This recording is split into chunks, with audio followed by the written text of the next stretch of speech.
service offerings go day and date with PC and the PlayStation platform. So PlayStation's Hermen Hulst, and yes, that's how you pronounce that name. I don't want to see anybody in the comments telling me that, oh, why do you pronounce Hermen Hulst incorrect? No, it's Hermen Hulst.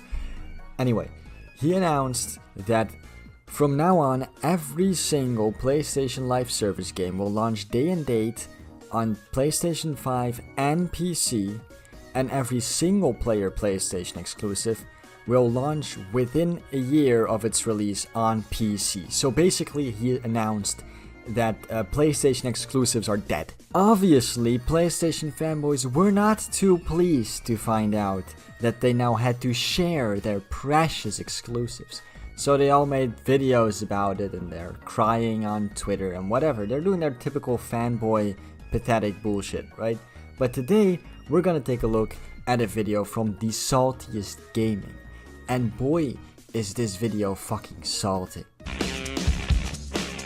Have you guys ever seen that Dos Equis commercial with the most interesting man in the world? Well, that's Hermen Hulst in my opinion. The dude just looks like he's cool, alright? He's taking pictures on yachts, having parties in different countries, and now he's doing interviews.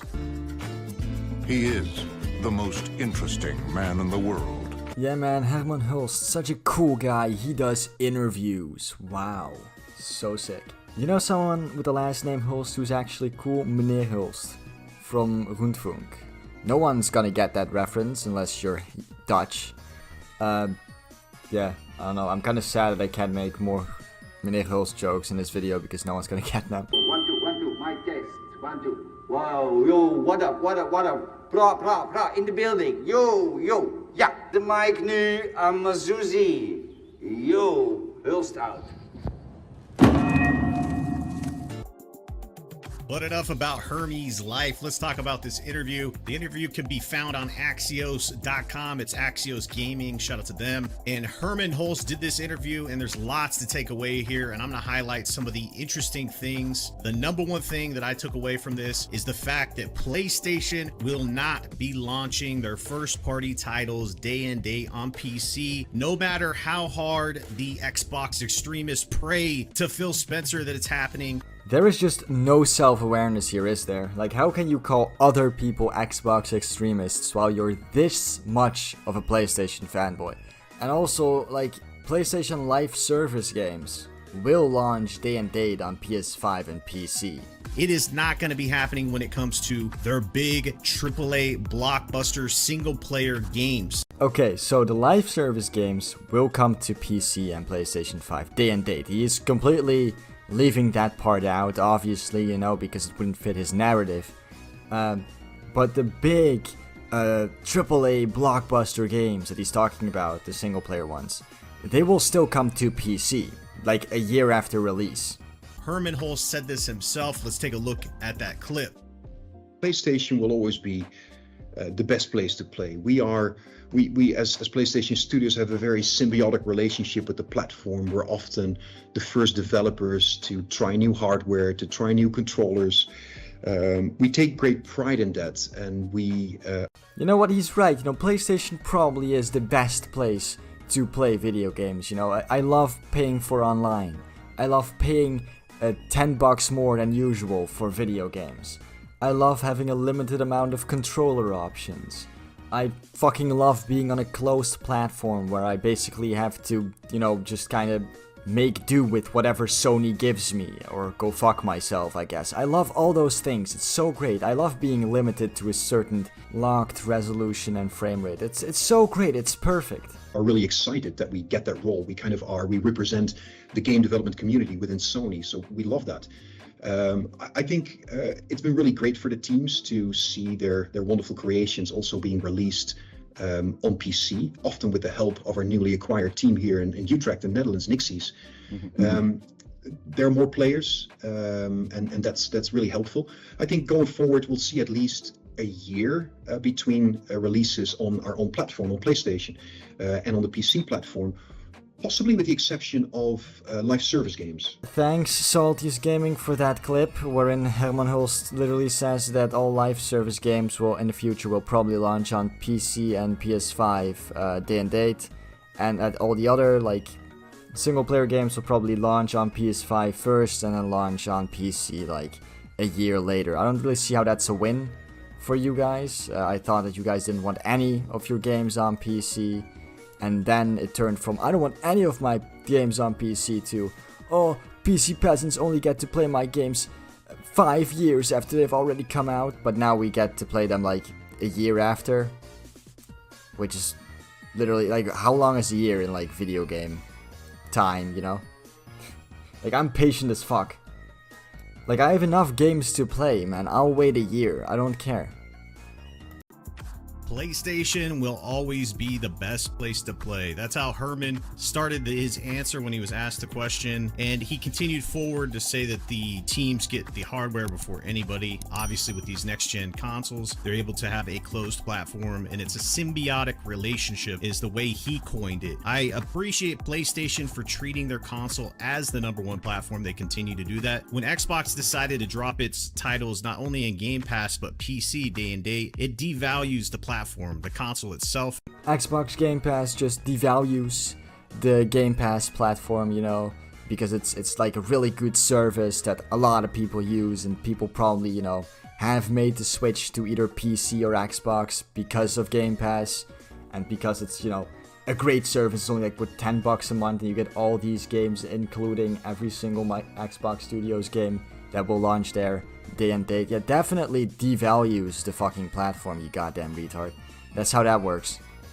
I mean, I guess he did say it devalues the console itself, but, like, let's be honest, bro. Do we even really need consoles anymore? I feel like Xbox, mainly Xbox, but Sony maybe as well to a lesser extent, are trying to step away from consoles and make the Xbox brand and the PlayStation brand more of like a, you know, I guess cross-platform thing, because that's how you make the most money. This whole, like, business idea of, you know, consoles with exclusive games on them is really fucking outdated. Not only that, the reason why I don't want PlayStation to go day and date with its first party titles, #1, it's not feasible from a business standpoint to spend that much money on these big AAA blockbuster games and then release them on a subscription service day and date. But that. What do you mean it's not feasible? I mean, Microsoft doesn't seem to have a problem with it, and from what I can tell, you know, they're making a profit on Xbox Game Pass. But you know what? I'm probably wrong. Microsoft, you know, their CFO, their financial team, whatever the fuck, they're probably wrong, okay? Because they don't have the business insight that Saltiest Gaming, the PlayStation fanboy, has. It's kind of beyond the point here. What happens when you develop for PC at the same time? It stretches your resources out, and you're not able to optimize efficiently when you do have just the closed platforms. Multiple developers have spoken on this. This is one of the reasons why Cyberpunk 2077 had so many issues. They were developing for last-gen consoles, PC, next-gen was down the road. When you have one platform to develop for, especially a closed platform like the console, it's just a lot easier to optimize and get the best out of your performance. This guy does realize that games are developed on a PC, right? Like what he just said, like optimizing a game for PC and console, it's not that it's difficult to optimize the game for PC. It's usually more difficult to optimize it for console, like especially for Cyberpunk, which is the game he brought up just now as an example. The reason that that game sucked, well, there was many reasons, but like the optimization thing that he mentioned, it's because they couldn't get it to run well on the Xbox One and the PS4. It had nothing to do with PC.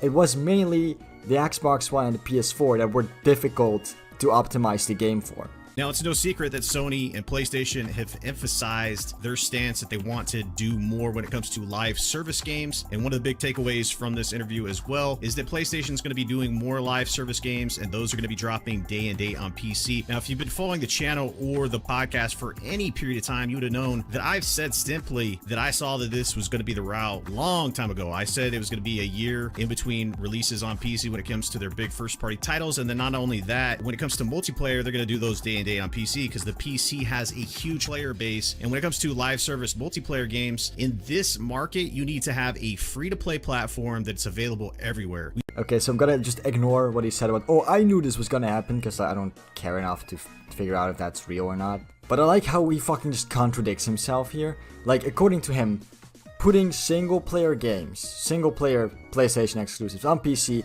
makes no financial sense, right? It doesn't make any financial sense to, you know, develop the game for both PC and PlayStation. But for multiplayer games, apparently, it makes perfect sense.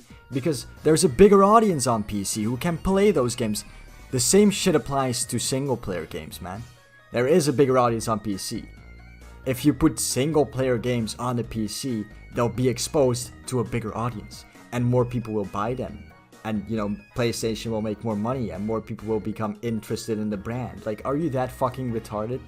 Or are you doing this on purpose because you don't want to share your precious God of War or whatever?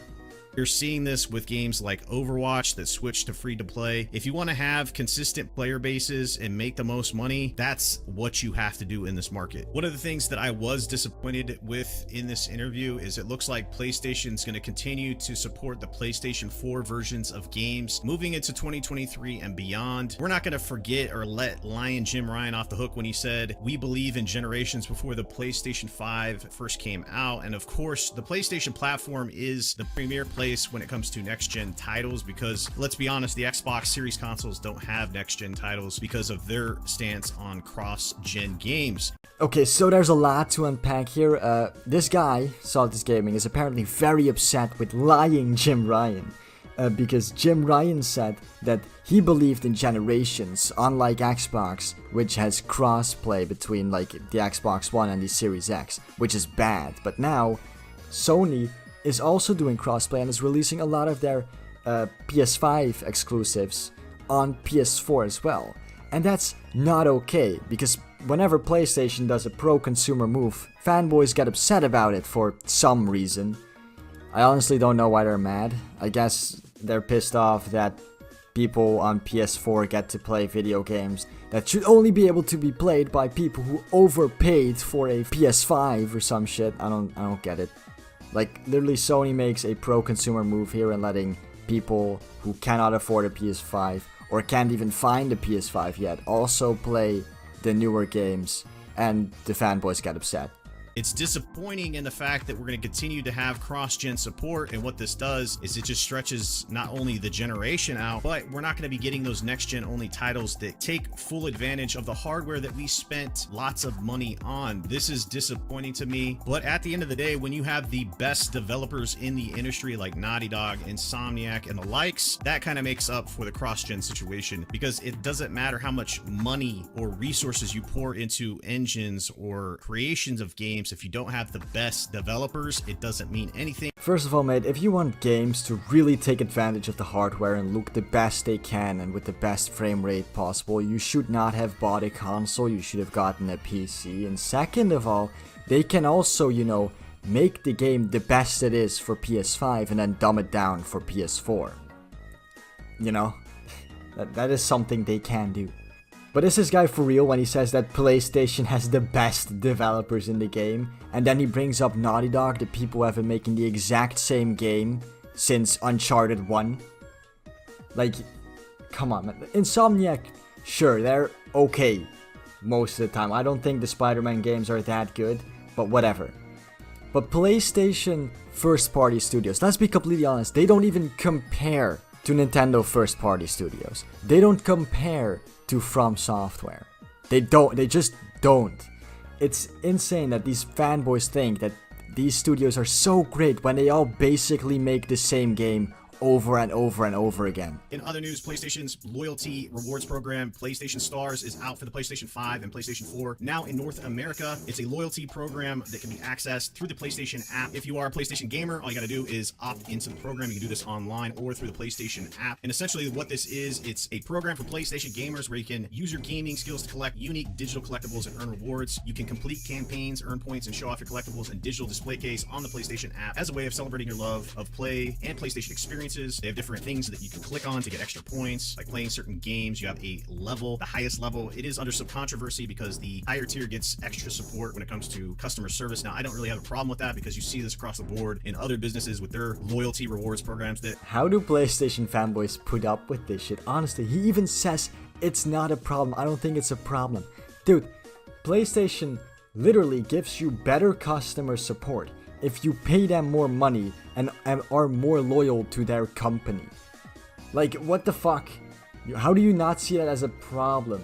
That people who are more loyal to a corporation get treated better by that corporation? That's fucking bullshit. So you're telling me that if like an average Joe has a problem with his PS5, it won't get as good a help as someone who like spent fucking $300 on like the God of War Special Edition or some shit.